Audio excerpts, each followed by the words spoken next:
कभी सोचा है कि किसी की आंखों का रंग अपने माता पिता से बिल्कुल अलग, शायद दादा दादी जैसा क्यों हो सकता है? या फिर किसी के बाल घुंघराले कैसे हो सकते हैं जब पूरे परिवार में किसी के वैसे बाल ना हो?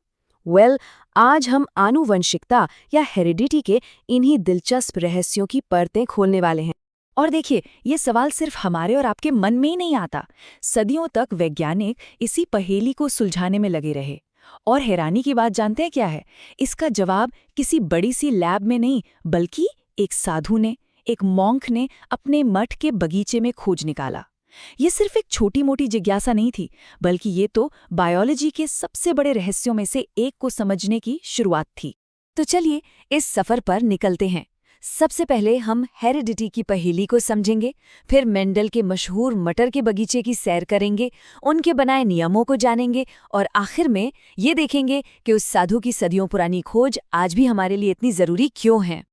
तो हमारा पहला पड़ाव है हेरिडिटी की ये पहेली। यहाँ असल में जेनेटिक्स के दो सबसे बुनियादी सवाल आते हैं। हम अपने माता पिता जैसे दिखते क्यों हैं और साथ ही हम उनसे अलग क्यों होते हैं? तो देखिए, वंशानुक्रम या इनहेरिटेंस की कहानी के दो पहलू हैं। एक तरफ है हेरिडिटी, मतलब वो प्रोसेस जिससे गुण या ट्रेट्स माता पिता से बच्चों में आते हैं, और दूसरी तरफ है वेरिएशन, यानी बच्चे अपने माता पिता से कितने अलग हैं। यही दोनों चीजें मिलकर जीवन में इतनी सारी विविधता, इतनी डाइवर्सिटी लाती हैं। अब मिलते हैं इस पूरी कहानी के हीरो से, वो इंसान जिसने मॉडर्न जेनेटिक्स की नींव रखी।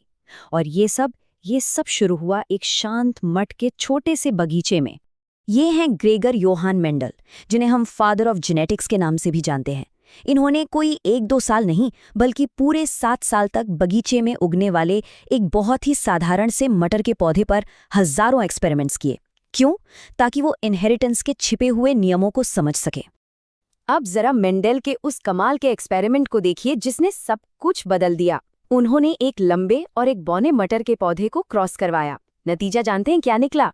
पहली पीढ़ी यानी F1 जेनरेशन में सारे के सारे पौधे लंबे थे, बौनापन जैसे कहीं गायब ही हो गया था। लेकिन कहानी यहाँ खत्म नहीं हुई। जब इन लंबे पौधों का आपस में क्रॉस करवाया गया तो दूसरी पीढ़ी F2 जेनरेशन में वो बौने पौधे फिर से लौट आए। और ये कोई इत्तेफाक नहीं था। मेंडल ने ये एक्सपेरिमेंट बार बार किया और हर बार लंबे और बौने पौधों का अनुपात लगभग 3:1 ही आता था।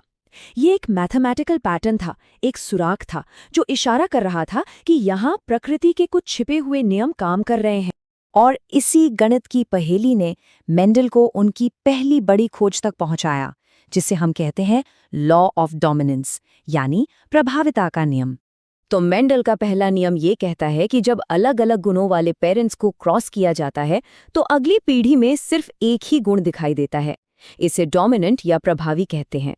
और ये दूसरे गुण, जिसे रिसेसिव या अप्रभावी कहते हैं, उसे छिपा देता है, उसे मास्क कर देता है। यही वजह थी कि पहली पीढ़ी के सभी पौधे लंबे थे, क्योंकि लंबापन बोनेपन पर डोमिनेंट था। इस नियम के पीछे 3 बहुत सरल आइडियाज हैं। पहली बात, हमारे गुण कुछ छोटी छोटी यूनिट से कंट्रोल होते हैं, जिन्हें मेंडल ने फैक्टर्स कहा। आज हम उन्हें जीन्स कहते हैं। दूसरी बात, ये जीन्स हमेशा जोड़ों में यानी पेयर्स में होते हैं। और तीसरी और सबसे ज़रूरी बात, जब किसी जोड़े में 2 अलग अलग तरह के जीन हो तो उनमें से एक दूसरे पर हावी हो जाता है, यानी डोमिनेंट होता है। लेकिन मेंडल यहीं नहीं रुके। उन्हें अभी ये भी तो पता लगाना था कि वो छिपा हुआ बौनेपन का गुण आखिर दूसरी पीढ़ी में वापस कैसे आया। इसके लिए उन्होंने कुछ और नियम दिए। यहाँ सबसे दिलचस्प बात यह है कि ये जीन्स आपस में घुल-मिल नहीं जाते। ऐसा नहीं है कि वो मिक्स हो जाते हैं, नहीं, वो बिल्कुल साफ साफ अलग हो जाते हैं। इसे ही लॉ ऑफ सेग्रीगेशन कहते हैं। जब रिप्रोडक्टिव सेल्स बनते हैं तो हर गुण के लिए मौजूद जीन का जोड़ा अलग हो जाता है, और इसी वजह से बौनेपन वाला जीन जो पहली पीढ़ी में छिपा हुआ था वो दूसरी पीढ़ी में फिर से अपना असर दिखा सका। इस पूरी प्रक्रिया को ऐसे समझिए, पेरेंट में एक ही गुण के लिए 2 जीन हैं। मान लीजिए लंबा और बौना। जब रिप्रोडक्टिव सेल्स बनने का समय आता है तो ये दोनों अलग हो जाते हैं, और हर नए सेल को इन दोनों में से सिर्फ एक ही जीन मिलता है।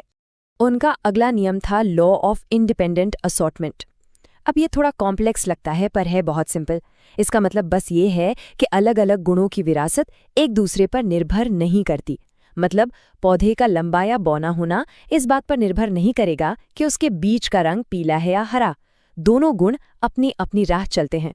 तो चलिए अब मेंडल के बगीचे से निकलकर आज की दुनिया में आते हैं और देखते हैं कि उनकी इन खोजों का हम सब पर क्या और कितना गहरा असर पड़ा है। देखिए, मेंडल का काम एक शानदार शुरुआत थी, लेकिन साइंस हमेशा आगे बढ़ती रहती है ना? बाद में मॉर्गन जैसे वैज्ञानिकों ने पाया कि कुछ जीन हमेशा एक साथ ही अगली पीढ़ी में जाते हैं, जैसे वो बेस्ट फ्रेंड्स हों। ऐसा इसलिए होता है क्योंकि वो एक ही क्रोमोसोम पर एक दूसरे के बिल्कुल पास पास होते हैं। इसे लिंकेज कहते हैं और ये मेंडल के नियमों में एक नया दिलचस्प मोड़ लाता है। और जेनेटिक्स की दुनिया का एक और बहुत बड़ा खिलाड़ी है म्यूटेशन। इससे आप हमारी डीएनए के कोड में हुआ एक छोटा सा बदलाव समझ सकते हैं, जैसे कोई टाइपिंग मिस्टेक। लेकिन ये छोटा सा बदलाव भी हमारे शरीर और गुणों में बहुत बड़े चेंजेस ला सकता है। असल में वेरिएशन का असली स्रोत यही है। इसका एक बहुत ही सटीक उदाहरण है सिकल सेल एनीमिया। ये बीमारी डीएनए के लाखों करोड़ों अक्षरों में से सिर्फ एक अक्षर के बदल जाने से होती है। ये दिखाता है कि एक छोटा सा जेनेटिक बदलाव भी हमारी सेहत पर कितना बड़ा असर डाल सकता है। और ये सब जानना इतना ज़रूरी क्यों है? क्योंकि ये बीमारियां, cystic fibrosis, haemophilia, colour blindness, ये सब उन्हीं नियमों के तहत एक पीढ़ी से दूसरी पीढ़ी में जाती हैं जिन्हें मेंडल ने मटर के पौधों में खोजा था। इन सभी की जड़ें कहीं ना कहीं मेंडल के उसी बगीचे में हैं। तो सोचिए, मेंडल के नियमों ने जेनेटिक्स की नींव रखी। एक बगीचे में एक जिज्ञासु साधु के काम ने साइंस की पूरी नई ब्रांच को जन्म दे दिया। सवाल अब ये है कि हम इस नींव पर आगे क्या बनाने वाले हैं? भविष्य के गर्भ में और कौन-कौन से रहस्य छुपे हैं?